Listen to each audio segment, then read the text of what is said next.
उपलब्ध रहना बंद कर दो, बदल जाओगे। मनुष्य का सबसे बड़ा भ्रम यही है कि जितना वह दूसरों के लिए उपलब्ध रहेगा उतना वह मूल्यवान बन जाएगा।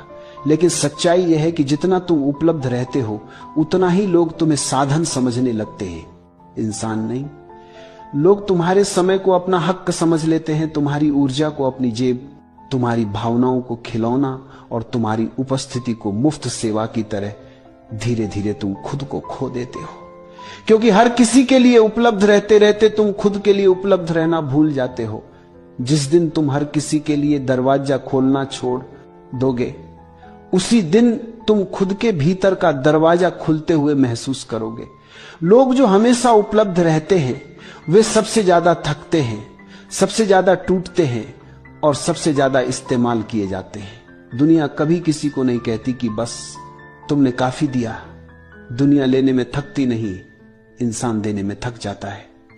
क्योंकि दुनिया वही चीज गंभीरता से लेती है जो दुर्लभ हो, जो हर समय उपलब्ध हो।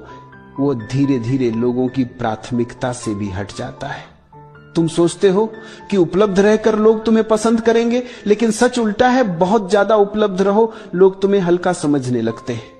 जितनी आसानी से तुम मिल जाते हो उतनी ही आसानी से लोग तुम्हें भुला देते हैं। उपलब्ध रहने का नशा बड़ा खतरनाक है। स्वीकृति का नशा, जरूरी महसूस होने का नशा, दूसरों को खुश करने का नशा, यह नशा आत्मा को जला देता है।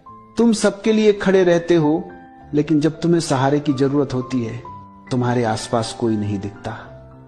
क्योंकि दुनिया मान लेती है कि उपलब्ध रहने वाला व्यक्ति खुद संभल जाएगा और तुम अंदर ही अंदर टूटते रहते हो। क्योंकि तुमने कभी ना कहना सीखा ही नहीं।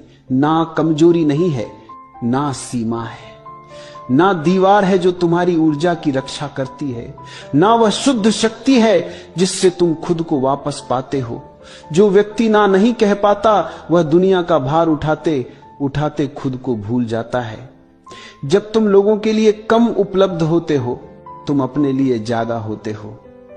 तुम उन लोगों को पहचानने लगते हो जो तुम्हें सिर्फ इस्तेमाल करते थे, और उन लोगों को भी जो सच में तुम्हें समझते हैं।